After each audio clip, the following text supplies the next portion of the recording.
సజ్జన్నారు ఒకప్పుడు ఎన్కౌంటర్ చేసిండు, మరి ఇప్పుడు ఇదెందుకు కనబడట్లేదు? సజ్జన్నారు ఎక్కడ పండుకున్నాడు? కవిత అమ్మ బొమ్మ అన్నారు, ఇప్పుడు అమ్మ ఎక్కడైంది? ఆమె ప్రియా చౌదరి ఆమె అయితే లిప్స్టిక్ పెట్టుకొని ఏం మాట్లాడుతుందో ఏమో అర్థమే కదా. ఆ లిప్స్టిక్ ఒక్కటే కనబడుతుంది మాట్లాడిన దాంట్లో, ఇక మిగతావన్నీ ఇక అమ్మాయిని మీరందరు ఎదవలందరూ కలిసి ఎట్లా పడేయాలి అనే ఒక ఏంటిది ఒక స్కెచ్ చేసి ప్రేమ అనే పేరుతోనే వాడుకున్నావు కదా. ఆ వీడియోలు అన్ని బయటకు వచ్చినాయి, చేతులు కోసుకున్నాయి ఉన్నాయి, తర్వాత వచ్చేసి నువ్వు లేకపోతే నేను బ్రతకలేను అన్న వీడియోస్ అవన్నీ బయటకు వస్తున్నాయి. మా నాన్నకు తెలిసింది ఇక మీద మనం బ్రేకప్ చెప్పుకుందాం అని చెప్పినప్పుడు ఆ అమ్మాయి ఆ టైంలో ఒక ఏజ్ అమ్మాయి ఎలా ఉంటదంటే, నన్ను 3 సార్లు వాడుకున్నాడు, సో దానివల్ల నేను ఇలా చేయాల్సి వచ్చింది అని హైయర్ స్టడీస్ కోసం ఫారెన్ పోతున్నా అంటే వీడు లవ్ అనే సాకు చెప్పి ఆ అమ్మాయిని ఇగో నేను పటాయించిన చూసిర్రా అని చెప్పేసి వాళ్ళ ఫ్రెండ్స్ అందరికీ ఆ అమ్మాయి ఫొటోస్ పంపించడం, ఎట్లా వాడుకున్నారు ఇవన్నీ చెప్తున్నప్పుడు ఈ రేపిస్ట్ నా కొడుకు, ఇలాంటి రేపిస్ట్ నా కొడుకుల్ని ఎందుకు తయారు చేస్తున్నారు? అసలుకి వీళ్ళకి ఎందుకు మీరు? అరే ఏం చేస్తున్నారా లంగగా అని చెప్పేసి వాడిని పిలిచి 4 దాన్ని. ఇప్పుడు నీకు సిగ్గు లేదా? ఆ అమ్మాయి 17 సంవత్సరాలు ఉన్నప్పుడు నిన్ను ఆ అమ్మాయిని వాడుకోవడం తప్పు. ప్రియా చౌదరి, కవిత గాని, మౌనిక సుంకర గాని, వీళ్ళందరూ కరాటే కళ్యాణ్ వీళ్ళందరూ మాట్లాడరా? ఈ బలిసిన నా కొడుకు రేపిస్ట్ మళ్ళా ఆ అమ్మాయిని రెచ్చగొట్టుకుంటూ అంటే నువ్వు ఏమైనా చేసుకో అని నా ఇష్టం, నేనేమైనా చేస్తా, నా కొడుకుకి చెప్పను అంటే ఇది కరెక్టా? నమస్తే, వెల్కమ్ టు అవర్ ఛానల్. నేను నరేష్. బండి సంజయ్ కొడుకు బండి భగీరథ్ కేసు ఇంకా కూడా కొలిక్కి రాలేదు. దీనికి సంబంధించి మనతో పాటు ఆమ్ ఆద్మీ పార్టీ తెలంగాణ రాష్ట్ర చీఫ్ హేమ సుదర్శన్ ఉన్నారు, మాట్లాడదాం. నమస్తే. నమస్తే. బండి సంజయ్ కి సంబంధించి కొడుకు విషయంలో తప్పు చేస్తే కొడుకునే వదిలిపెట్టా అంటున్నాడు, ఏమంటారు? మరి కొడుకును వదిలిపెట్టా అన్నప్పుడు తల్లిదండ్రులుగా బాధ్యత ఉంది కాబట్టి వాళ్ళు వచ్చేసి నీ కొడుకు ఇగో ఈ విధంగా అయింది, ఆ అమ్మాయిని 17 సంవత్సరాలు అంటే ఇప్పుడు 17 సంవత్సరాలు అంటే ఆ అమ్మాయి 1.5 ఇయర్ కిందనే పరిచయం చేసుకున్నాడు అంటే ఆ అమ్మాయికి అప్పుడు ఎంత ఉండాలా ఏజ్? 15.5 అంటే 15 సంవత్సరాల చిల్లర ఉండాలి. ఆ అమ్మాయి మాక్సిమం నాకు తెలిసి ఇంటర్లో ఉన్నప్పుడే ఆ అమ్మాయిని మీరందరు ఎదవలందరూ కలిసి ఎట్లా పడేయాలి అనే ఒక ఏంటిది ఒక స్కెచ్ చేసి పడేసి స్నాప్చాట్ ద్వారా పడేసి ఫ్రెండ్ గా వాళ్ళ తల్లిదండ్రులకు పరిచయం అయిపోయి ఈ రోజు ఆ అమ్మాయిని 17 సంవత్సరాల అమ్మాయిని ప్రేమ అనే పేరుతోనే వాడుకున్నావు కదా. ఆ వీడియోలు అన్ని బయటకు వచ్చినాయి, చేతులు కోసుకున్నాయి ఉన్నాయి, తర్వాత వచ్చేసి నువ్వు లేకపోతే నేను బ్రతకలేను అన్న వీడియోస్ అవన్నీ బయటకు వస్తున్నాయి. ఈ రోజున కనీసం 17 మైనర్ అమ్మాయి ఫొటోస్ బయటికి తీయకూడదు అనేది ఒకటి ఉంది. అలా చేసినా కూడా చట్టాలు ఖచ్చితంగా శిక్షలు ఉంటాయి అని చెప్పేసి అంటున్నప్పుడు మైనర్ కాదు మేజర్ అని కొన్ని సర్క్యులేట్ అవుతున్నాయి కదా ఫొటోస్. ఈ రోజు కూడా నేను వాళ్ళ చుట్టాలతో మాట్లాడడం జరిగింది. సో వాళ్ళు ఒకటే చెప్తున్నారు, ఇప్పుడు ఆ అమ్మాయికి 17 సంవత్సరాలు అంటే ఇంతకు ముందు 15 సంవత్సరాలు అంటే 1.5 సంవత్సరం కిందట ఆ అమ్మాయికి పరిచయం చేసుకున్నాడు అంటే 15 సంవత్సరాలు ఉన్నప్పుడే ఈ అబ్బాయి పరిచయం చేసుకుని ఈ రోజు వాడుకొని మా నాన్నకు తెలిసింది ఇక మీద మనం బ్రేకప్ చెప్పుకుందాం అని చెప్పినప్పుడు ఆ అమ్మాయి ఆ టైంలో ఒక ఏజ్ అమ్మాయి ఎలా ఉంటదంటే ఏంటిది ఇన్ఫాక్చుయేషన్, అట్రాక్షన్, ఇక వాడే నా జీవితం అనే టైప్ లో ఉంటది. ఆ అమ్మాయి సూసైడ్ చేసుకోవడానికి వెళ్ళింది. తల్లిదండ్రులకు తెలిసి ఏమైంది, కనీసం ఫ్రెండ్షిప్ కే నువ్వు ఈ విధంగా చేస్తావు అంటే లేదు, ఇగో ఈ విధంగా నన్ను 3 సార్లు వాడుకున్నాడు, సో దానివల్ల నేను ఇలా చేయాల్సి వచ్చింది అని చెప్పారు. చెప్పినప్పుడు కనీసము వాళ్ళ తల్లిదండ్రులు బిడ్డకు నచ్చ చెప్పుకున్నాడు. అది కూడా ఆ అమ్మాయి హైయర్ స్టడీస్ కోసం ఫారెన్ పోతున్నా అంటే వీడు లవ్ అనే సాకు చెప్పి ఆ అమ్మాయిని పోకుండా చేశారు అనేది అందులో ఏంటిది మెన్షన్ చేసినారు, అమ్మాయి చేసిర్రు అని చెప్తున్నారు. మరి ఆ విధంగా ఉన్నప్పుడు ఈ కేసుని ఎలా పక్కదో పట్టిస్తున్నారు? తర్వాత వాళ్ళు సర్ది చెప్పుకొని ఆ అమ్మాయిని వచ్చేసి మామూలుగా ఉన్నప్పుడు మళ్ళీ వీడు వచ్చేసి ఏ విధంగా మామూలుగా ఉంటదని చెప్పేసి ఇగో నేను పటాయించిన చూసిర్రా అని చెప్పేసి వాళ్ళ ఫ్రెండ్స్ అందరికీ ఆ అమ్మాయి ఫొటోస్ పంపించడం, ఎట్లా వాడుకున్నారు ఇవన్నీ చెప్తున్నప్పుడు ఆ అమ్మాయికి తెలిసినప్పుడు ఆ అమ్మాయి ఏ విధంగా ట్రోమాలోకి వెళ్తుంది?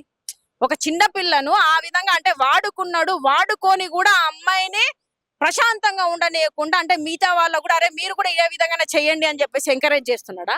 ఏ విధంగా చేస్తున్నాడు? ఈ అచ్చొచ్చిన ఆంబోత్ ఏం చేస్తున్నాడు? ఈ రేపిస్ట్ నా కొడుకు, ఇలాంటి రేపిస్ట్ నా కొడుకుల్ని ఎందుకు తయారు చేస్తున్నారు? అసలుకి వీళ్ళకి ఎందుకు మీరు? ఈ రోజున మీకు ప్రభుత్వంలో ఉండి అధికారం ఉన్నదని చెప్పేసి మీ కొడుకులు ఈ విధంగా చేస్తుంటే మీరు తండ్రులుగా మీరు ఏం చేస్తున్నారు? మీకు బాధ్యత లేదా? దేశం మీద ఉన్నంత బాధ్యత మీ కొడుకుల మీద ఎందుకు లేదు? నేను ఈ రోజు వచ్చేసి అక్రమాలు చేసి సంపాదించుకొని ఇట్లా పెడుతున్నా, నా కొడుకు ఎక్కడికి పోతున్నాడని మీరు ఎందుకు చూసుకోరు అని చెప్పేసి మేము అడుగుతున్నాము. అంటే ఈ విషయం తెలిసి ఆ అమ్మాయిని ఇలా ప్రాబ్లం చేస్తున్నాడు, మరి మీ కొడుకు చెప్పండి అని చెప్పేసి బండి సంజయ్ దగ్గర పోయినప్పుడు నువ్వు ఒక రాజకీయవేత్తగా, ఒక అనుభవం ఉన్న పర్సన్ గా, ఒక తండ్రిగా, నీ కొడుకు అనే స్థానం కాదు అది, నీ బిడ్డగా ఆమెను అనుకొని మరి ఈ విధంగా మాట్లాడొచ్చు కదా. అరే ఏం చేస్తున్నారా లంగగా అని చెప్పేసి వాడిని పిలిచి 4 దాన్ని ఇంకొకసారి నీ జోలికి రారమ్మా ఎల్లు అని చెప్పి చెప్పాల్సిన బాధ్యత లేదా? తప్పు చేయలే డాడీ అని చెప్పినా అని చెప్తుండు. తప్పు చేయలేదన్నప్పుడు మరి ఆ ఫొటోస్ వీడియో పంపించారని చెప్పేసి అంటున్నారు కదా మీడియా వాళ్ళందరికి. ఇప్పుడు ఏదైతే యూట్యూబ్ వాళ్ళందరికి వచ్చేసి అతడే పంపించాడు అన్నప్పుడు పబ్లో దిగిన ఫోటోస్, పబ్బుల ఫోటోలు దిగినాయి కానీ ఆ అమ్మాయితోని, ఆ అమ్మాయి ఏదో అన్నం తినిపిస్తున్నట్టు ఫొటోస్ ఉన్నాయి. వాళ్ళ ఇంట్లో వాళ్ళ అమ్మ కూడా బగి ఫోటో మంచిగా రాలేదు అవన్నీ. ఇది వచ్చేసి ట్రాప్ చేసినట్టుగా ఉందా, ఫ్రెండ్లీగా ఉన్నాయా? ఫ్రెండ్లీగా ఉన్నాయి. ట్రాప్ చేస్తే ఇవన్నీ ఉండే అంట.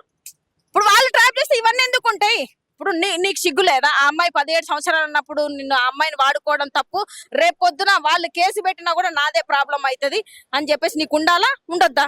అంటే ఆ అమ్మాయి 17 సంవత్సరాలు, కొంతమంది వాగుతూ ఉంటారు అంటే ఇద్దరు కావాలని చెప్పేసి తిరిగిరు. ఇప్పుడు ఈ రోజు ప్రేమలో రిలేషన్ లో ఉన్నారు. ప్రేమలో 17 సంవత్సరాల అమ్మాయిని చట్టాలు యాక్సెప్ట్ చేస్తున్నాయా? అమ్మాయిని ఏం చేసినా కూడా తనకు ఇష్టం ఉండి కూడా చేసినా కూడా తప్పు అని చెప్పి చట్టాలు ఉన్నప్పుడు మరి ఇవన్నీ ఎందుకు మాట్లాడతారు? ఈ సోకాల్డ్ ఆడ మహిళలు ఎందుకు మాట్లాడతారు ఈ విధంగా? ఈ రోజు చట్టాలు ఉన్నాయి చూసుకుంటాయి అంటే మరి అదే లవ్ జిహాద్లో అయితే మొత్తుకుంటా ఉంటారు, గాయ లాగా మొత్తుకుంటా ఉంటారు, ఒక చిన్న బండ మీద మొత్తుకుంటా ఉంటారు. మరి ఈ రోజున వచ్చేసి తెలంగాణ అమ్మాయికి ఇలా అయింది ఫోక్సో కేసులో, అది ఎవరైనా ఏ రాజకీయవేత్త అయితే నువ్వు మాట్లాడడానికి, నువ్వు ఆడదాని కాదా? మాట్లాడడానికి చేత కదా? ఇది పర్సనల్ ఎట్లా మాట్లాడతారు మీరు? అంటే మీకు ఇప్పుడు ఆడతనం గుర్తుకు రాదు, వేరే వాళ్ళ దాంట్లో అయితే గుర్తుకొస్తుంది. ఈ రోజున ఫోక్సో కేసు ఎవరికైనా చట్టం 3 నెలలు ఖచ్చితంగా ఫిక్స్ చేస్తుంది. తర్వాతనే ఆధారాలు దొరికినాయా దొరకలేదా అప్పుడు ఎంక్వైరీ చేస్తుంది. అంటే వీళ్ళ కేసులో మాత్రం అంటే బండి సంజయ్ అంటే రాజకీయవేత్త అయితే వాళ్ళ కొడుకు ఏమైనా చేయొచ్చా? అంటే రేప్ చేసినా ఇలాంటివేనా? రేపు పొద్దున ఇంకొక నేత కొడుకు వచ్చి ఇట్లనే చేస్తారు అంటే మీరు ఇట్లనే చేస్తారు అంటే మీరు ఏమి మెసేజ్ ఇస్తున్నారు? ఏంటి తెలంగాణ ప్రజలకు కానీ తెలంగాణ రాజకీయ నేతల కొడుకులకు ఏ విధంగా ఇస్తానంటే రేపు పొద్దున మీరు ఏమైనా చేయండి రా, అమ్మాయిల నాగం చేయండి, రేపులు చేయండి, మేమేం పట్టించుకోము అనే టైప్ లో ఈ రేవంత్ రెడ్డి చేస్తున్నాడు. ఈ ప్రభుత్వం, ఈ డీజీపీ కూడా అట్లనే ఉన్నాడు, వాళ్ళ సొత్తులుగా తిరుగుతున్నాడు. సజ్జన్నారు ఒకప్పుడు ఎన్కౌంటర్ చేసిండు, మరి ఇప్పుడు ఇది ఎందుకు కనబడట్లేదు? సజ్జన్నారు ఎక్కడ పండుకున్నాడు?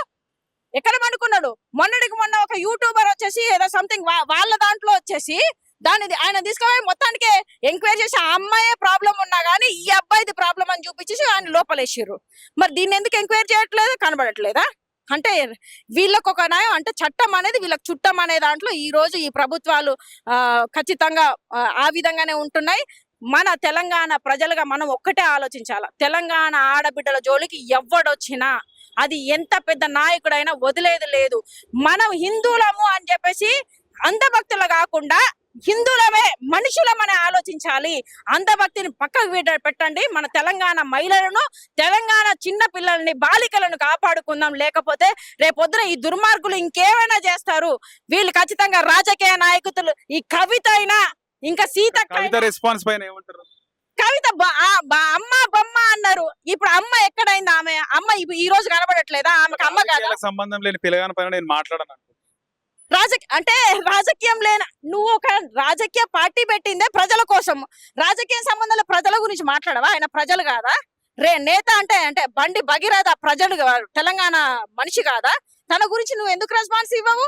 పోనీ రాజకీయం చిన్న పిల్లగాడు అంటే చిన్న పిల్లగాడు అయితే పెద్ద పిల్లగాడు అంటే పెద్ద పిల్లగాడు, చిన్న పిల్లగాళ్ళు ఎవరైనా రేపు చేయొచ్చు, మీరు చేయండి, నేను సపోర్ట్ చేయను అంటావా? రేపు పొద్దున ఇది మాట్లాడే కరెక్టేనా? ఒక టిఆర్ఎస్ పార్టీ అంటారు, కాంగ్రెస్ బీజేపీ కానీ ఇక్కడ కేటీఆర్ కానీ బీఆర్ఎస్ పెద్దగా స్పందిస్తలేరు. ఇప్పుడు రేపు పొద్దున వాళ్ళ కొడుకుల జోలికో వాళ్ళు కూడా చూసిన కొన్ని ఉంటాయి కదా, కేసులు ఉన్నాయి, అవన్నీ బయటికి వస్తాయి. రేపు పొద్దున ఈ ప్రభుత్వం వస్తే ఆ ప్రభుత్వాన్ని, ఆ ప్రభుత్వం వస్తే ఈ ప్రభుత్వాన్ని. కాంగ్రెస్ స్పందించాలా, బీజేపీ బీఆర్ఎస్ స్పందించాలంటారా? ఇప్పుడు ఇక్కడ స్పందించాల్సింది మనందరం. ముఖ్యంగా కాంగ్రెస్ ప్రభుత్వంలో ఉన్న సీతక్క, కొండ సురేఖ, ఈ బీజేపీ నాయకురాలు శ్రీవాణి, ఆకుల శ్రీవాణి, మన మాధవిలత, అంటే ఇప్పుడు వచ్చిన మాధవిలత, హీరోయిన్ మాధవిలత, కరాటే కళ్యాణి, మౌనిక సుంకర, ప్రియా చౌదరి ఆమె అయితే లిప్స్టిక్ పెట్టుకొని ఏం మాట్లాడుతుందో ఏమో అర్థమే కదా, ఆ లిప్స్టిక్ ఒక్కటే కనబడుతుంది ఆమె మాట్లాడిన దాంట్లో. ఇక మిగతావన్నీ ఇక మేకప్ వేసుకొచ్చి మాట్లాడడం కాదు, నిజాలు ఎవరికైనా ఏ రాజకీయ నాయకుడున్నా మాట్లాడాలి. ఫోక్సో కేసు అనేది నేను ఇంతకుముందు వీడియో ఒకటి విన్నాను. ఫోక్సో కేసులో చాలా ఉంటాయి, దాన్ని వచ్చేసి చట్టం చూసుకుంటది. అంటే ఫోక్సో కేసులా కనీసం ఒక చిన్న పిల్ల ఫోటోని రిలీజ్ చేసినా కూడా అది చట్టం కింద తప్పే అంటున్నప్పుడు వాడే రిలీజ్ చేసిండు కదా, ఈ యూట్యూబ్ ఛానల్ పంపించింది వాడే అని చెప్తున్నారు. ఆ అమ్మాయిని బదనం చేయడానికి వాడే పంపించింది. అంటే వాడి దగ్గర అవి ఉన్నాయంటే ఈ రోజు ఎందుకు వీళ్ళకి కనబడట్లేదు? ఇంకేం ఎంక్వైరీ కావాలి వీళ్ళకి? ఈ పోలీస్ వ్యవస్థకి ఇంకేం కావాలా? ఇది కూడా ఒక కేసే కదా. ఒక మైనర్ బాలిక అమ్మాయి ఫోటోస్ బయటికి రిలీజ్ చేయొద్దు, కనీసం తల్లిదండ్రులు కానీ ఆ చుట్టుపక్కల ఉన్న వాళ్ళవి కూడా రిలీజ్ చేయొద్దు అనేది సెక్షన్స్ ఉన్నాయి. మరి ఆ సెక్షన్స్ ప్రకారం కూడా వచ్చేసి వాళ్ళని అరెస్ట్ చేయాలి కదా, ఎందుకు అరెస్ట్ చేయరు? మైనర్ బాలిక అయితే ఇష్టం ఉంటే ఒప్పుకుంటే ఏమైనా చేసి వదిలిపెడితే ఊకుంటారా? ఈ ప్రియా చౌదరి, కవిత గాని, మౌనిక సుంకర గాని, వీళ్ళందరూ కరాటే కళ్యాణ్ వీళ్ళందరూ మాట్లాడరా? ఎందుకు మాట్లాడతలే? ఇప్పుడు దేవుళ్ళతోనే ఆ అమ్మాయిని దేవుడితో పోలుస్తారు కదా, మరి ఇప్పుడు దేవుళ్ళని కూలగొడుతున్నారు అంటే మరి దేవుడితో సమానమైన అమ్మాయిని రేప్ చేస్తున్నప్పుడు మీరు ఎందుకు మాట్లాడరు? ఇప్పుడు మీరు ఆడలుగా గుర్తుకు రావట్లేదా? దేవుళ్ళు గుర్తుకు రావట్లేదా? శ్రీరామ్ పేరుతో చెప్పుకుంటే ఈ రోజు అమ్మాయిని ఇలా ఈ విధంగా చేశాడు, ట్రాప్ చేశాడు అంటే ఇంకెంత మందిని ట్రాప్ చేస్తారు? అదే ఛాలెంజ్ చేసి అమ్మాయిని ట్రాప్ ఇది నిజమే అని వాళ్ళ చుట్టాలే చెప్తున్నారు. వాళ్ళ చుట్టాలు, వాళ్ళ అత్తమ్మ, వాళ్ళ మేనత్తనే చెప్తున్నారు ఈ విధ అమ్మాయి ఇది నిజమే ట్రాప్ చేసిండు అమ్మాయి.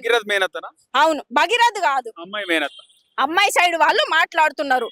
వాళ్ళ అత్తమ్మ అంట, వాళ్ళు కూడా ఇదే చెప్పారు. ఇప్పుడు 17 సంవత్సరాలు ఇంతకు అమ్మాయి తిరగడం, ఈ అమ్మాయి వెళ్ళడం, ఇవన్నీ ఇప్పుడు ఒక అబ్బాయి తెలుసు ట్రిప్పులకు వెళ్ళినప్పుడు తల్లిదండ్రులతో కూడా ఆ అమ్మాయి ఎప్పుడు వచ్చేసి ఫ్రెండ్షిప్ లాగానే తల్లిదండ్రులకు చూపించారు.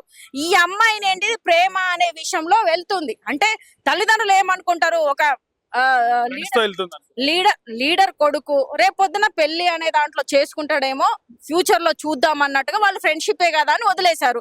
వీడు లోపల ఆ అమ్మాయిని పటాయించాలని వాళ్ళకి తెలియదు కదా, ప్లాన్ స్కెచ్ చేసుకొని వచ్చిందని వాళ్ళకి తెలియకుండా ఆ అమ్మాయి ఏమనుకున్నారు? ఫ్రెండ్షిపే కదా, ఎందుకు ఏంటిది సూసైడ్ అటెంప్ట్ చేసుకుంటుంది అని చెప్పేసి వాళ్ళు అనుకున్నారు. తర్వాత వాళ్ళ అమ్మకు పోయి ఆ ఏజ్ లో ఎవరు చెప్పుకోలేరు నేను ఈ విధంగా, అంటే తను కూడా తప్పు చేసింది అన్నట్టుగానే ఉంటది కాబట్టి తను చెప్పుకోలేకపోయింది, సూసైడ్ అటెంప్ట్ చేసుకుంది.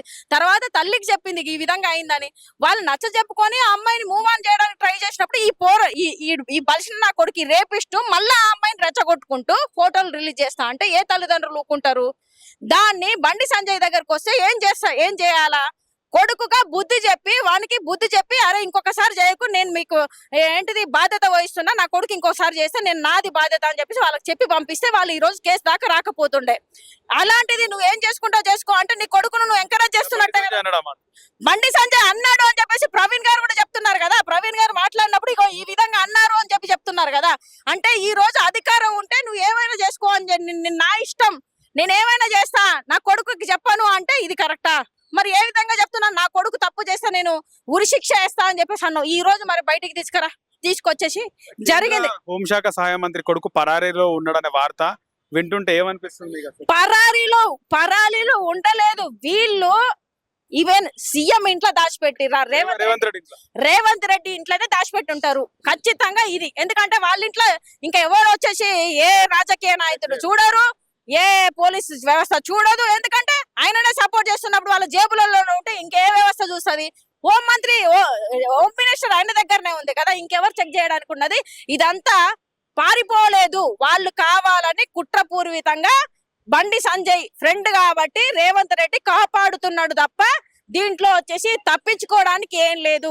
డీజీపీకి గాని ఈ పోలీసు వ్యవస్థ గాని 2 నిమిషాలు పట్టదు ఆడెక్కడున్నాడు తెలుసుకోవడానికి.